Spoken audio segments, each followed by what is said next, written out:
King Chapter One fateful day, Subaru's ideas brought forth a miracle. Hey, Amelia-tan, you're studying to become the king, right? Subaru's after-meal small talk cuts through the silence. The manor's chief resident, sitting squarely at the center of the dining hall, turns toward him. Unable to resist, everyone's ears prick up to listen in on their conversation. This coincidence would be the first of many twists of fate. Sitting next to Subaru, a girl casually curls her long, silver hair about her finger, her other hand affectionately poking a cat-like spirit. Hearing his question, Amelia gently turns her head. Yeah, that's right, but why ask all of a sudden? Well, it's not really all of a sudden. It's always been kinda hanging out in the corner of my mind. The thought that the girl sitting right next to me, the one glaring at a plate of peppers, if things work out, she'll actually be the king someday. Don't talk to me about the green devil, Peppier. Returning Subaru's banter with her own, an unamused Amelia pokes at his forehead. The lightness of her touch, the thought that beyond this solid nail lies her abundant softness, enraptures him. Ram observes Subaru with a side glance as she passes by, carrying a small tray with a single teacup, steam rising from its lip. What a slovenly face, she utters, flatly expressing her disgust. Subaru grimaces back, baring his teeth like a child. Popping out of nowhere with such weird timing. Don't go around staring at people's faces then. Also, only bringing out tea for Rose-kai, isn't that just a bit too much favoritism? Favoritism. This is simply a matter of Ram's priorities. At the top is Master Roswal, then Lady Amelia and the Great Spirit, and behind an unscalable wall, in the deepest pits of the mustiest cave, I suppose Barusu might be there. I don't remember such a wide popularity gap. Puffing her chest out, Ram boldly ignores Subaru's protests. With a near gliding motion, she makes her way toward her master. At the head of the table, his eyes on a book, Roswal notices Ram. He takes the cup of black tea with a steady motion and brings it to his lips, savoring the taste. HMHMMM, Ram's aftermeal tea really helps with settling down. You could say I live just for this one cup, no? Your words are far too kind. When dealing with Roswal, Ram's attitude is comparatively graceful and obedient. Witnessing the staggering difference in treatment right before his eyes, Subaru strangely loses his will to fight back. Instead, a depressive feeling begins to possess Subaru. Please don't be too upset, Subaru. My sister is just doing Rem a favor. A voice rebukes the sulking Subaru. Its owner, a young girl garbed in maid dress, steps out from the galley. With a large tray in each hand, Rem carries teacups for the remaining residents. Seeing Subaru's head turn toward her, Rem's face brightens, her hands lifting the trays with incredible ease. Subaru's tea, Rem absolutely wanted to make it for him. Rem even had her sister reteach her the basics. Ho-hoo, what an admirable server's spirit, Rem. All right, that determination of yours, I'll personally taste it. Yes, please do. Under my sister's watch, this tea was brewed with Rem's bone-breaking, blood-spewing resolution. Rem brewed as if betting anything and everything on this single cup. Now, please enjoy. You're whittling down your soul over a casual tea break? Nodding back at a shocked Subaru, Rem places her all-or-nothing tea onto the table. A gentle trail of steam rises from its surface. At a glance, it looks like perfectly normal tea, but Rem poured her blood and soul into it. The iron content must be amazing. Well, no use getting worked up. Let me see. Oh, delicious. Compared to normal tea, I can't disagree that it seems to bring about this totally different impression that it doesn't necessarily not give off this faintly pleasant feeling, probably. Wait, so does that mean it's good? Does it? Amelia tilts her head at Subaru's overly spirited impression. In all honesty, Subaru thought the tea was delicious. Delicious, but how it differs from regular tea, he has no clue. In the first place, Subaru rarely ever had stylish drinks like black tea and coffee. In his own world with his childish taste, he mainly drank soda or, on a good day, some hot chocolate. Now that I think about it, it's been a while since I've had cola. Carbonated water, I think it came from carbon dioxide, so maybe we can make it here too. Subaru, how was the tea? Oh, delicious. Wow, I can really taste your passion in this. Really? By the way, does your body feel hot, Subaru? Hot? Nah, I don't think I feel anything like that. His head cocked, Subaru frowns at Rem's strange observation. While somewhat strong, the tea didn't noticeably affect his body. All he feels is its gentle warmth pleasantly spreading through his stomach. With Subaru's dismissive reply, Rem briefly gazes at him. With a slight disappointment in her eyes, she hides her mouth behind a tray. If Subaru enjoyed it, then Rem is happy. Your face and your words and the color of your eyes and that last question don't seem to match up, though. That's not true. More importantly, if Subaru is satisfied with the tea, Rem doesn't mind being praised, yes. You're pretty needy, you know. Well, I guess it's all right. See, Mir. Seeing Rem flutter her eyes in anticipation, Subaru waves to beckon her over. With Rem's body drawn close, the palm of his hand caresses her blue hair. An invisible tail wags happily behind her as she blissfully closes her eyes. The faint sound of her gentle sniffing, the way she snuggles up to him, Subaru's heart is in a panic. Having completely forgotten his original goal, Subaru is suddenly struck with a piercing stare from behind. Star. It's amazing how, even when glaring with such scornful eyes, a beauty stays a beauty. What's up? Don't what's up me. Our talk, if you cut off partway, I'll get really bothered about it. Our talk, replies Subaru, a genuine confusion in his voice. He wrinkles his face and puts a finger to his lips. Emilia's eyes begin to flare, panicking Subaru as he raises up his arms. Sorry, Lo Cinto, I overdid it. Please forgive me.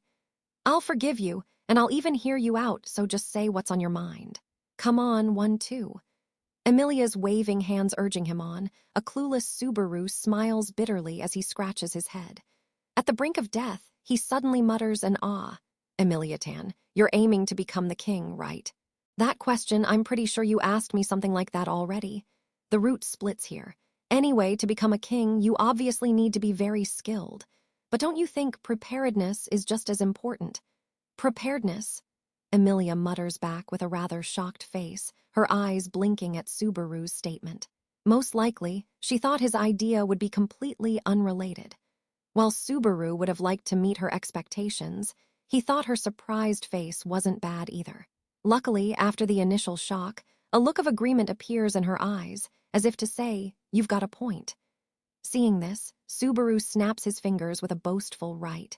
The resolution to stand above all, the strength to withstand the pressures of people's expectations, and above all else, the indomitable will to pursue one's convictions.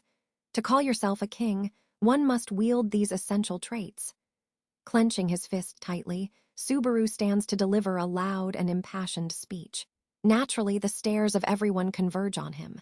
Joy, disgust, astonishment, loving affection, Subaru bathes in a mix of feelings as he looks about the room. In the midst of this, Emilia timidly raises her hand. Subaru, I can see where you're coming from, but what do you actually plan on doing? Simple. As a king candidate, these traits are necessary to Emilia-tan. So I was thinking, how about we help you practice?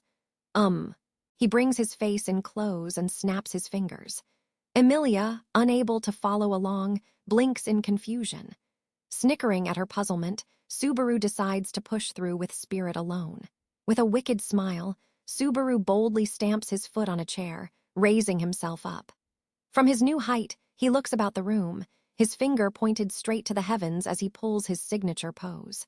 And he yells, the first ever Roswell Manor King's game begins now. The rules are simple. First, we prepare lots for everyone. One lot has the king's stamp while the rest are duds with numbers on them. We all draw, and the king uses the numbers to make commands. The commands are absolute, the king's orders must be obeyed. That's it. At the center of the dining hall, Subaru explains the rules of the king's game. Roswell nods at the game's simplicity, his hand cradling his chin. Satisfied with Subaru's brief rundown, he heartily laughs. I see. What simple yet marvelous rules. Simple, but with a sense of tension, you could say that's the essence of this game. Subaru flashes Roswell back a thumbs up. He then turns toward Rem, who is excitedly preparing the lots. While he trusts her, fairness was essential to the king's game. In this game, victory came down to sheer luck. On the other hand, real kings are decided by blood and lineage. Yet if the king's game fell into such a pattern, cynicism would quickly bring its end. The lots are finished. "'Kay, lemme see." "Yup, no problems, let's do this." Subaru quickly inspects Rem's lots. A number is written on the end of each wooden stick. The only exception is Subaru's chibi drawing of Puck, serving as the king's stamp. Even under careful scrutiny, Subaru can't find any trick or feature to distinguish it from the duds. This game should proceed without a hitch. So the person who draws Puck becomes king? Exactly. Also, the king makes commands using the numbers. Everyone else should make sure to keep their own number hidden. The randomness is part of the thrill after all. Oh my, but that means it won't be possible to bombard Barusu with hard labor. We have this rule because of people like you. No calling out names either. After lecturing Ram, Subaru sighs as he looks around the table. Since it's immediately after a meal, everyone would be present. Emilia, Ram, Roswal, then there's Puck and Subaru and... Hey, where'd Biko go? Pretty sure she was in the corner, frantically pulling the green peas from her omelet rice. Miss Beatrice rushed out the dining hall when Subaru tried to stand on the chair. That damn drill lowly, messing with my plans. All right, wait here for a bit. With that, Subaru flies out the dining hall in a full-on sprint. And then, exactly 2 minutes later, I'm Bach. Honestly, what in the world is that sixth sense of yours? Betty won't be getting tangled up in your nonsense. Yeah, attention seekers sure like to badmouth. Okay, that should be everyone. Forcibly slinging Beatrice over his shoulder, Subaru plops her onto a chair. With his hands on her shoulders to block off her escape, Beatrice surrenders with a defeated sigh. She moves next to Puck, glaring daggers back at Subaru. Dodging her razor-sharp stare, Subaru decides everything is set. Do it! Yes! Rem, seeing Subaru's outstretched hand, places the lots without hesitation. Seeing exactly one lot added for Beatrice, Subaru desperately holds back a grin. However, a distinctly wicked sharpness was already emerging on his face. Puck shuffles the wooden sticks in a chaotic flurry. With the numbers hidden, everyone reaches for a lot. Okay, everyone got one? Then let's go with the traditional phrase here. Woo's the king. Subaru yells with a wide grin as everyone pulls their lot. Dropping his gaze down, an extremely disappointed Subaru finds his lot marked with the number 2. Once one discovers they're not the king, all that's left is to wait and see who is. And then, timidly raising her hand, "Hey, mine's got Puck on it." And so the first draw goes to Emilia. In her hand lies Chibai Puck's stamp, and on her face, a blend of surprise and modest embarrassment. So what do I do now? Emilia-tan, you're the king now, so just go all out with the commands. Like making 2 pet the king's head, or making 2 hold the king's hand, or making 2 nap in the king's lap pillow, or making 2 lovingly feed the king, or making 2 promise to take the king on a hot date. Then 2 takes all the peppers from the king's dinner and eats them. Nuo. Inception failed, I'm number 2. As Subaru screams, hands shaking his head, a genuinely surprised Emilia remarks, "Oh, so Subaru was 2. That said, orders are orders. Only by complying can Subaru protect the sanctity of the king's game. Anyway, if there aren't any peppers in tonight's dinner, then I'm off the hook. Rem, I'll be counting on you for a menu bursting with peppers. A dinner table simply painted green, I hope to see it tonight. Damn Roswal, you sure catch on fast, don'tcha?" Having lost his escape route, Subaru turns to Rem. Stuck between a rock and a hard place, this girl must suddenly make one of the hardest decisions of her life. Rem wants to prioritize Subaru, but Master Roswal is Rem's employer. That's why ignoring his request is, Rem is sorry. What's the real reason? When eating peppers, Lady Emilia stands out, so it's hard to notice, but Subaru makes a face at them too. Rem thought to use this chance to correct him. You watch me pretty carefully, huh? In terms of looks, texture, and taste, peppers and peppers are virtually identical. With his childish taste, Subaru hates them. While he pretends to tolerate them in front of Emilia, he secretly wants to avoid peppers at all costs. Subaru actually hates quite a few vegetables, including tomatoes, eggplants, and turnips. Rem undoubtedly knows this as well. Anyway, let's just start the second round. All right, Woo's the king. Oh hey, it's me. Despite his desperate yells, Subaru once again draws a dud.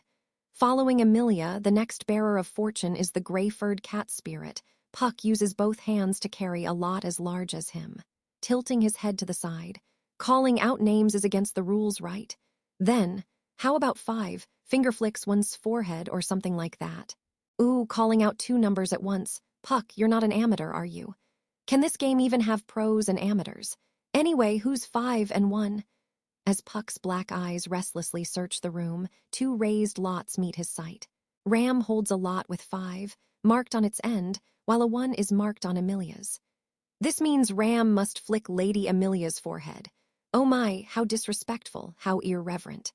To be forced to finger flick Lady Amelia, what a terrifying game this is. Ram, you say that, but you actually seem really into this. You're just acting, right? Right. But don't make it hurt too much, okay? It wouldn't be a finger flick if it didn't hurt. Hiya. Kaya, oh wow, that really hurt. As a red mark emerges on Amelia's lovely forehead, Ram relaxes with a satisfied look on her face.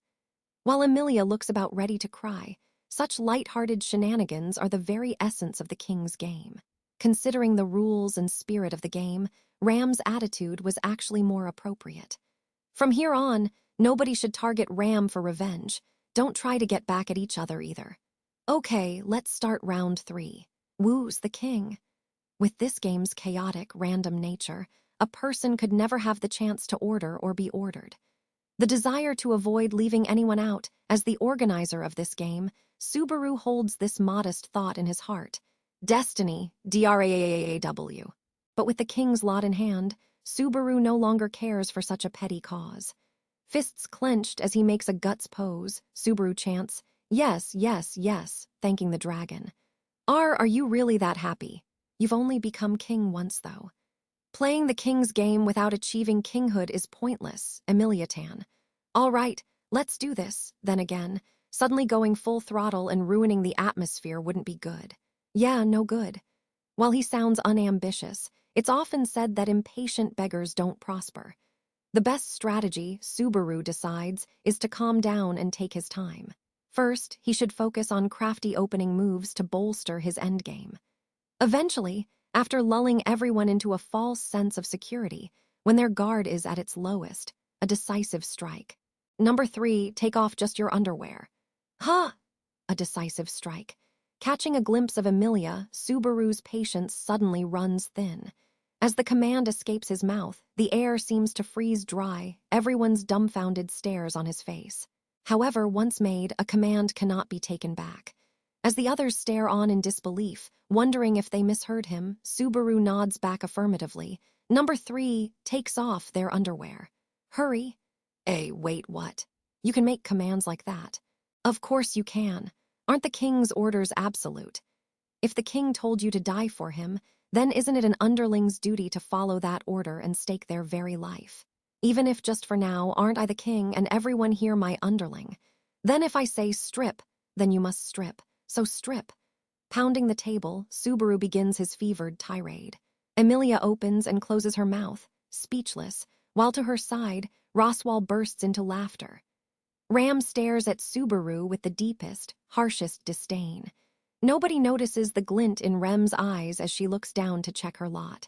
And beside the flustered Amelia, an unconcerned Puck. And finally, in the process of sneakily escaping the room, Beatrice. Hey Betty, what number are ya? I was hoping you'd keep quiet, Bubby. Caught by Puck, Beatrice turns around with a panicked face. Seeing her reaction, Puck grabs the lot laid in front of her chair. Oh hey, it's 3. Looks like Betty's got a strip. But hey, if I was 3, what would I even do? I'm basically naked after all. In that case, I'll make you some clothes, so just put them on and strip them off. Seems kinda pointless, but anyway, Biko, huh? Subaru glimpses at Beatrice.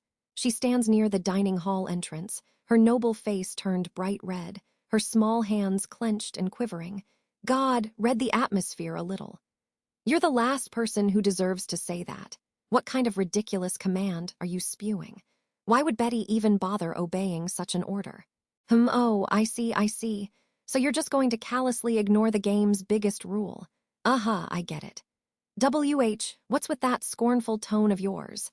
Shaken by the clear disappointment in Subaru's words, Beatrice nervously turns away. Side glancing at her, Subaru gives a trite, nothing really, as he sighs wearily. You know, in games like this, there's sort of this implicit pact of trust between players. At least, that's what I think. Like, no matter what the command, we should challenge it with sincerity and effort. The resolution to take on the task given to you, you could think of it like your dignity as a person. Dignity, you sigh. An amused Roswell can't contain himself as he interrupts. Subaru replies with a firm, yup, dignity, as he nods boldly. Suddenly, he points a finger at Beatrice. Intimidated by his forcefulness, the drill-haired girl faintly draws back. It's not about results. What's important is the will to protect our oath. You, who took part in this game, have received an order from the king. You could say that this order represents the king's implicit trust. The effort you make to meet this trust halfway, that is the proof of the precious bond between you and I. It might just be a one-sided sentiment. After all, this is solely my opinion, and you have every right to disagree. But here's what I think. By playing the king's game like this, what we're really doing is confirming the bonds between us. These threads of fate that our eyes can never truly see. And yet, I definitely feel them binding us together. With a hand crossed over his chest, Subaru relentlessly pits his heart against hers. The weight of his rhetoric, the violent torrent that is his emotions, Beatrice can only drop her head against them, her lips quivering. But with a look of genuine kindness, Subaru reaches his hand out toward hers. That's why, just strip already. It's kinda gotten annoying, so how about you just read the atmosphere and take off your underwear? It's not like I'm really anticipating it. I probably won't even react all that much. So, you should just die, I suppose. Suddenly, an invisible shockwave of tremendous force blasts against Subaru. I have confirmed Miss Beatrice removing and putting back on her underwear in the neighboring room. There should be no problem regarding the rules. Satisfied, Barusu? Yeah, I'm good. As Ram scornfully reports back, a red-faced Beatrice trails behind her. With a defeated look, Subaru wearily answers. For pushing Beatrice past her limit, Subaru was violently sent flying. Left, right, up, down, direction itself feels utterly meaningless after taking the blow.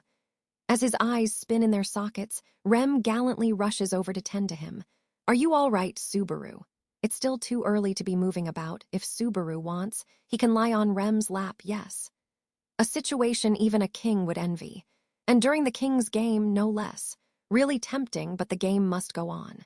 Thanks, though. Declining the devoted Rem's offer, Subaru somehow gets up, and the two rejoin the group. Despite everything, no one seems to have dropped out. You guys, when all's said and done, you're all pretty sadistic, huh? Wouldn't it be quite sad for that to be the final act? Besides, I haven't even had a chance to be the king nor a victim yet. Calling them kings and victims, you really do catch on fast. Well, Biko's at Tsundir, so of course she's back for more. But what about you, Emilia Tan? Insulted, Beatrice glares back harshly, but Subaru casually ignores her. In front of him, a flustered Emilia waves her hands erratically as she replies. Yeah, what's up? If you've got something to say, I'm all ears. Why, you won't laugh, right? Me laughing at Emilia Tan. That's ridiculous. Even if you acted like a clown, I still wouldn't laugh at you, Emilia Tan.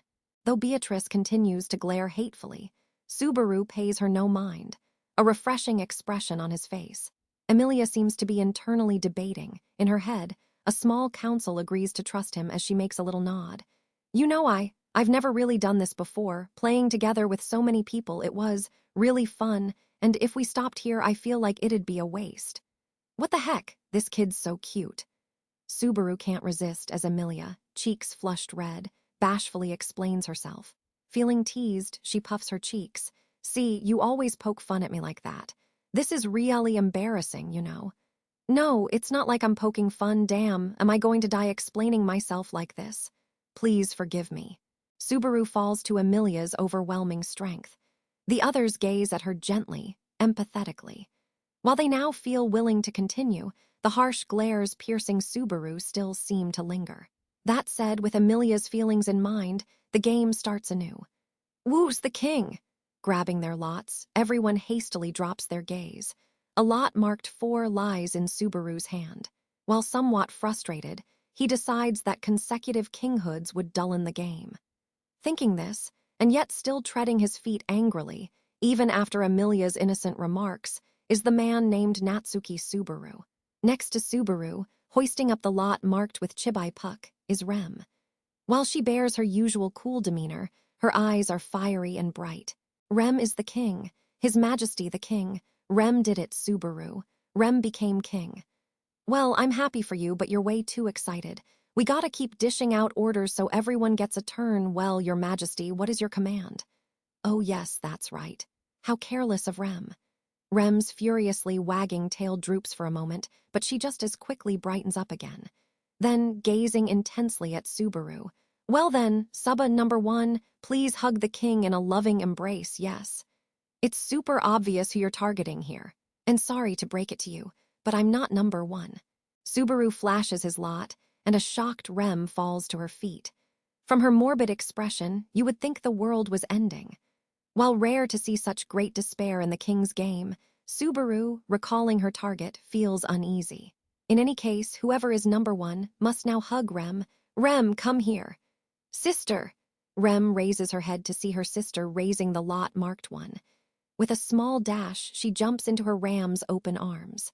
A beautiful sisterly love is how you could describe it, if not for what she whispers into Rem's ear. Look closely, Rem. In the end, this is all Barusu amounts to. A fickle, intolerant man who can't grant Rem even a single wish. This king's selection game has made that painfully clear. Would you not slander me in front of one of my only allies? Also, this game's about the king selecting, not being selected. You make it sound like a completely different game. Sister, Rem won't give up. As Ram comforts her, Rem rubs her cheeks against older sister. Seeing these beautiful twins so intimate, Subaru fights desperately to keep his delusions under control. Clearing his throat nervously, he pushes on to the next game. All right, let's get back into the spirit of things here. Woos the king. Oh my, it appears I've finally done it. But now that I'm king, I unexpectedly can't decide on a command. A smiling Roswal waves the king's lot in his hand. Hearing his announcement, Subaru breaks into a cold sweat. Out of everyone here, this unpredictable man is the game's biggest wildcard. Since long ago, those who enjoy the king's game could be separated into different archetypes. Subaru, earnestly greedy for anything and everything within reach, is an omnivore. Rem, who single-mindedly pursues a certain individual, is a carnivore. Puck, who casually dishes out commands with little care or thought, is an herbivore. Emilia, who enjoys the king's game for the game itself, is a dinner guest. And finally, Roswal, who clearly sees the suffering of his victims as the very point of the game, is a glutton. Unafraid of becoming a victim himself, a threatening existence who seeks only to be entertained. That is the man who now reigns as king. With a deep breath, Subaru prays that the 3 in his hand escapes being called. And then Roswal, after glancing at the nervous Subaru, well then, who about number 3 chugs some milk mixed with Tabasco sauce? Damn you, Roswal, like you're aiming for me. Here, Barusu. Show us something nice. As if colluding with him, Ram responds to Roswal's ruthless command at lightning speed. In her hand, she cradles a cup of milk with an uneven, reddish hue. Laden with Tabasco, otherworldly Tabasco, this substance reeks of an ungodly stench. Really. The king's game, a confirmation of the bonds between us. These threads of fate that our eyes can never truly see. When you put it that way, damn it. Here goes Natsuki Subaru. Gah, my throat burning, Abdul. Clutching his scorched throat, Subaru crumbles to the floor. On the verge of tears, he slams his emptied cup onto the table. How's that, huh? Pulled through, huh? Any complaints, huh? No, that should be quiet enough for now. Also, let's put a ban on cleansing your palate. Well then, on to the next game, shall we? Damn you, next time I'll definitely woos the DSDINYYYYY, DRAAW. Overjoyed at drawing the king's lot, Subaru completely forgets his anger toward Roswal. Raising Puck's stamp up into air, Subaru's eyes gleam brightly. Okay, number 2. Number 2 has to let the king stick his face in their breasts. At least until the next game, how's that? Staring at Emilia, Subaru yells his command. With 7 participants total, by not including himself, 4 out of 6 are women. Emilia is his top pick, but Rem wouldn't be bad either. Ram would be, well, okay. And the one holding the lot marked 2 is, "Hey, you got some sort of grudge against me." That line is entirely Betty's, I suppose. What are you even thinking? Facing Beatrice yet again, Subaru screams and Beatrice screams back. However, the commands are absolute. The king's orders must be obeyed. In any case, after overcoming the underwear command, this order hardly phases Beatrice. Come on, hurry on over then. Quickly, so Betty can finally play with Bubby. Damn, this is just disappointing. Whoa, they're seriously flat. You damn lowly, this is practically a crime scene. What's the matter? Did someone cast the flat chest? Status abnormality on yo. OWWOWWW. The next time such nonsense dribbles out your mouth, I'll accelerate time for your scalp and leave you a skinhead, I suppose. Come on now, Wu is the king. With the disinterested Beatrice finally on board, the ensuing games progressed smoothly and much less violently. Skipping through a digest of events, this time for sure. Subaru, will you, no, number 5, please kiss the king's forehead. I'm not even number 5. Also, would you stop blindly demanding these things? Oh, that's me. Okay, Rem, let me just give you a quick peck. You don't see too many forehead kisses nowadays. Number 6, go around the manor garden. No, it's far too cramped. Who about going to the back mountains and checking on the barrier? Just a quick, easy 10 rounds or so. That would kill me. And just after getting blasted, and wait, are you targeting me? Then, number 4, clean Lady Ram's room. If there's even a speck of dust left, it'll be the whip for you. Lady Ram's so queen, like it's refreshing, damn it. But seriously, it's like both you and Roswell are hounding me. You better not be using your clairvoyance. HMPH, and if I was, what of it, Barusu? Don't spin this like I'm the one in the wrong here. I knew something was off. DESDNYYYAGAN. All right, number 4 serves the king a home-cooked meal filled to the brim with love. You again. You can have this thing I burned and boiled and dried, I suppose. You guys sure are friendly. I'd like to spend some time with Leah, too. Oh, hey, it's me. Well, how about number 2 feeds me that mayonnaise thing I've been craving lately? Oh my, quite a pampered attitude for a great spirit. I would be honored to carry out this request. Nobody cares. Do it in the corner or something. Yes, finally it's Betty's turn, I suppose. Bubby, number 4, lets Betty rub their belly. Until I'm satisfied. Despite how I look, I'm actually quite ripped. Do you have some sort of grudge against Betty? I'm the one ready to flip my shit. What are you, my soul mate? And so, a slew of bittersweet events come one after the other. With the game reaching its 20th round, feelings of weariness and accomplishment push the king's game towards its climax. Oh, it's me, I'm the king. Let's see. What should I do? After drawing the king's lot, Emilia ponders cheerfully with a finger to her lips. Cheeks faintly red, she seems unusually energetic today. As Subaru looks on, he feels a mix of attraction and unease. Finally, the spirited girl in front of him nods with a cheerful okay. Then, number 6. How about they compare the opposite gender to animals? I'm 6, but why? Boo. Just do it. Come on, Subaru. Hurry. Subaru can't help but tilt his head as Emilia lightly drums against the table, urging him on. Surprised by her unwomanly behavior, he nevertheless strokes his chin and thinks, well, Ram's a cat and Rem's like a puppy. Biko's a bear, and Emilia Tan's a bunny, I guess. How so?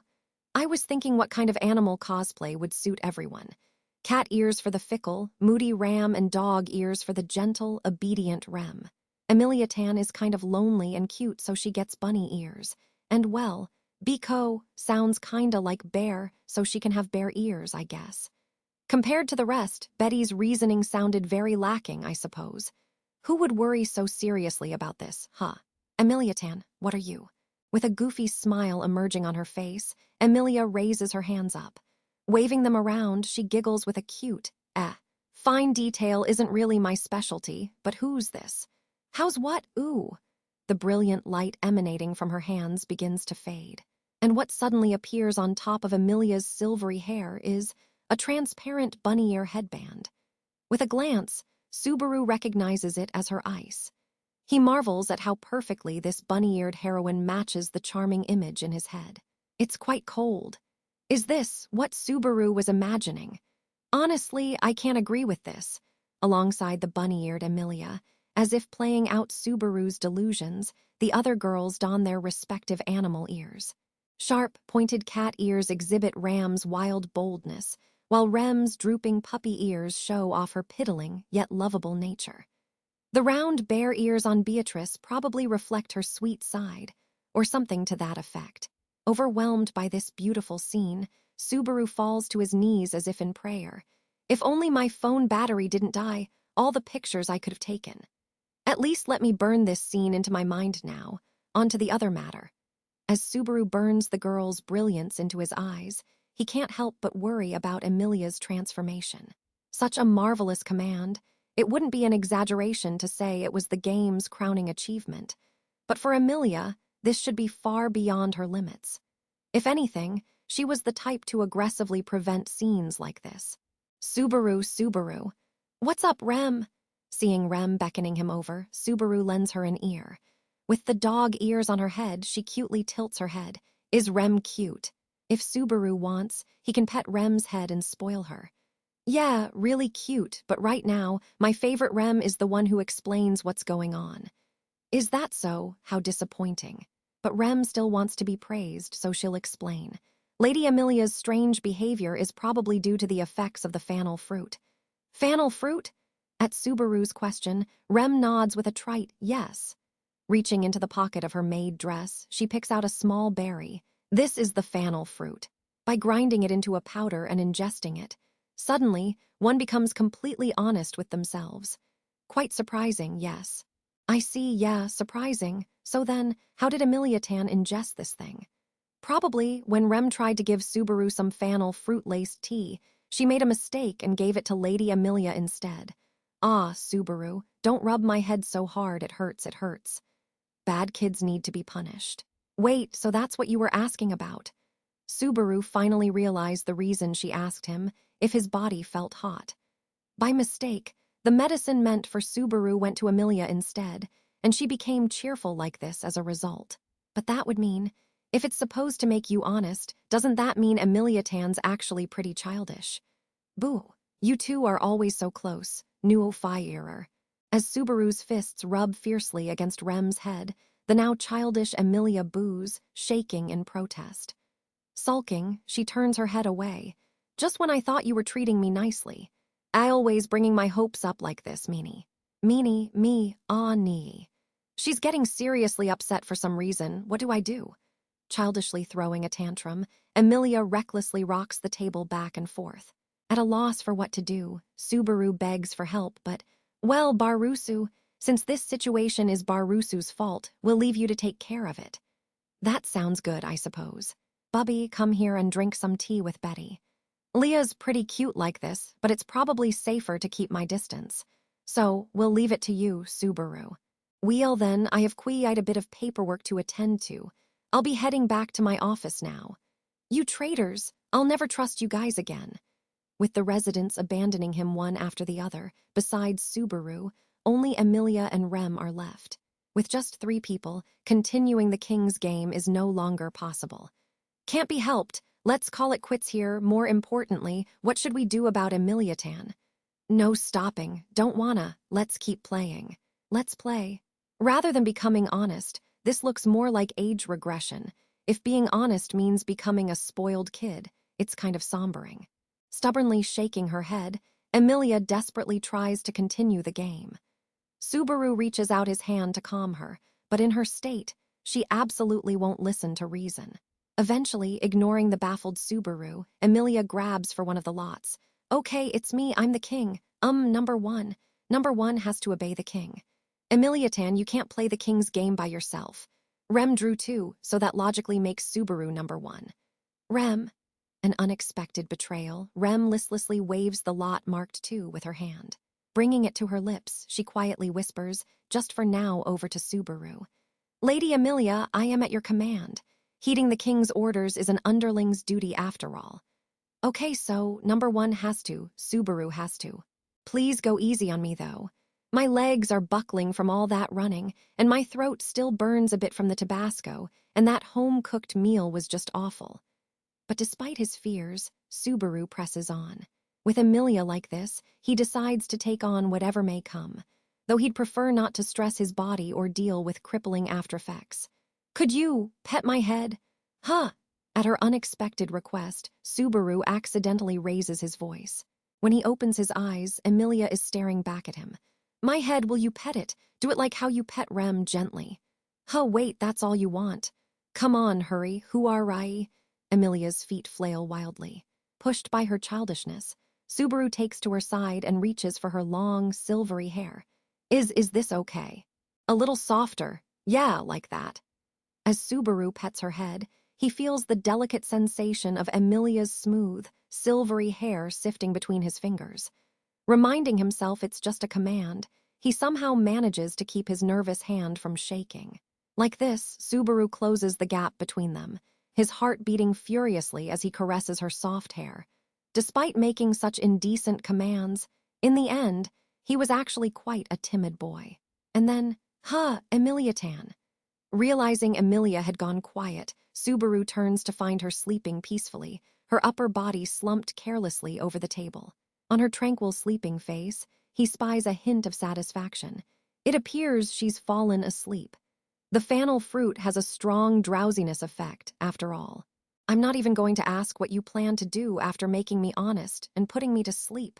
Well, at least now I see why you kept the game going. Rem thinks that even Lady Emilia needs some time to feel at ease. After all, the weight on her shoulders is no ordinary burden. As if she was feigning ignorance all along, Rem quickly reassumes her aura as an omnipotent maid. Gently stroking Emilia's hair, she turns towards Subaru. Rem will be escorting Lady Emilia back to her room, but would Subaru like to carry her? Well, it's a legitimate reason to hold her. Plus, I'd be the worst if I had you carry her back yourself.